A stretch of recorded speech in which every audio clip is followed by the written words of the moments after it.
Hello, everybody, and welcome back to another Movie Nights movie review. Today we are talking about Mickey 17, the new film from Parasite director Bong Joon-ho.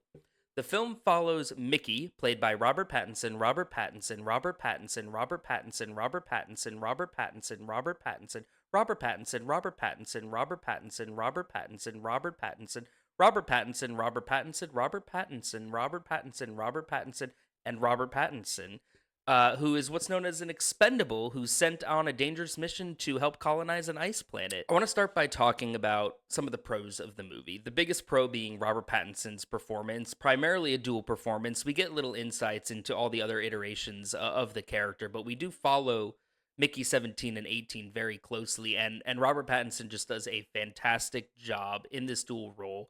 Making the characters each very different, even though they're coming from the same place, the same mentality, but each having their own sort of objectives and goals and how that sort of guides them. And guys, listen, Robert Pattinson just wants to play a little freak in every movie that does a funny little voice, and quite frankly, I think we should let him.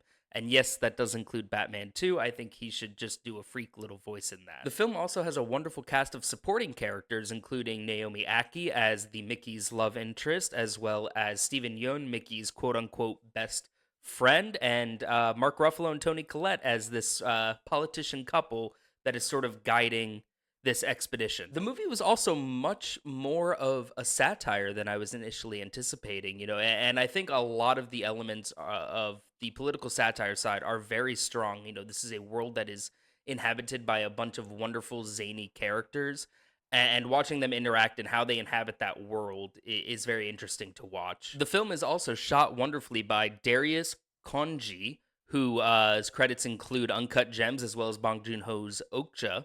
And I think he does a wonderful job of these sort of large, vast icescapes, as well as just the initial production design of the spaceship and the interior itself. The VFX work is also a very strong element of the movie. I thought that they did a great job. I don't think this movie had a huge inflated budget. I think it was maybe around 120, which I guess to some would be considered inflated. But, I did not think any of the effects work, especially there's some alien creatures that show up in the trailers who do play a much larger role throughout the film, that I thought looked fantastic, quite frankly.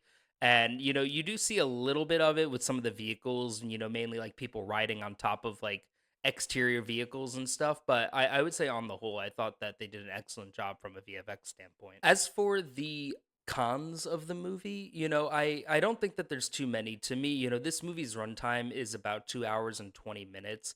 And while I do think that it fit the runtime well, I think there was some pacing issues throughout. But looking at it, right, I don't know if it's so much of an instance of, oh, you could have cut this out, you could have cut this out, you could have cut this out, because I think everything that's in the film works very well and serves the characters and their development and their arcs. So I don't think there's anything outwardly that you should remove. I think it's more of a matter of there was a lot of fat that kind of need to be trimmed.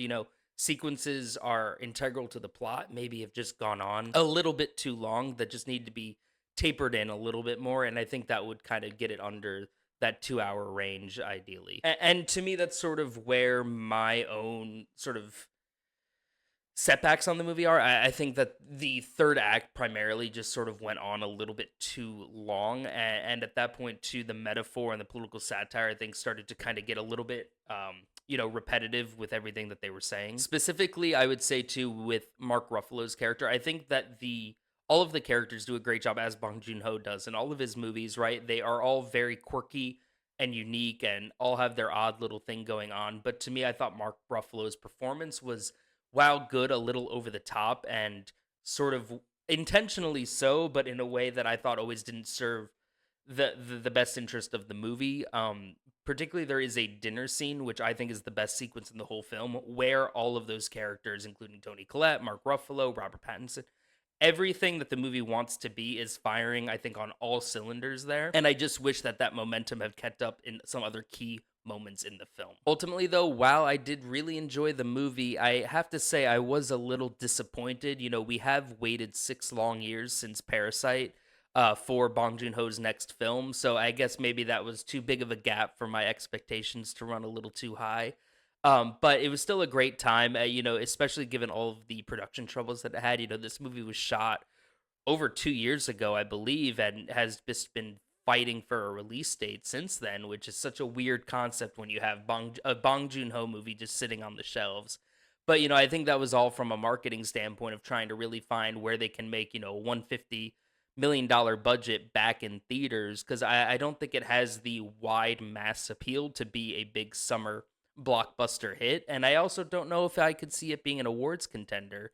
So, it is sad to see it relegated to sort of the front of year, but I do hope to see it pick up an audience and hopefully have some good box office results as part of it, especially to keep Bong Joon-ho making movies as he always will do, but giving him that budget and the creative freedom ultimately to do so. I believe he had final cut on this film for better or worse, so I think he is someone that's always going to set out to make the movie he wants to make and is uncompromising in his vision, which you have to respect as an artist. Well, those are my scatterbrained thoughts on Mickey 17, guys. You can see why I don't typically do these alone, but the important thing is, what did you think of Mickey 17? Have you seen it? What did you think? I would love to know. Please let me know down in the comments, and Dalton will be back soon. Thank you so much for watching. See you on the next one.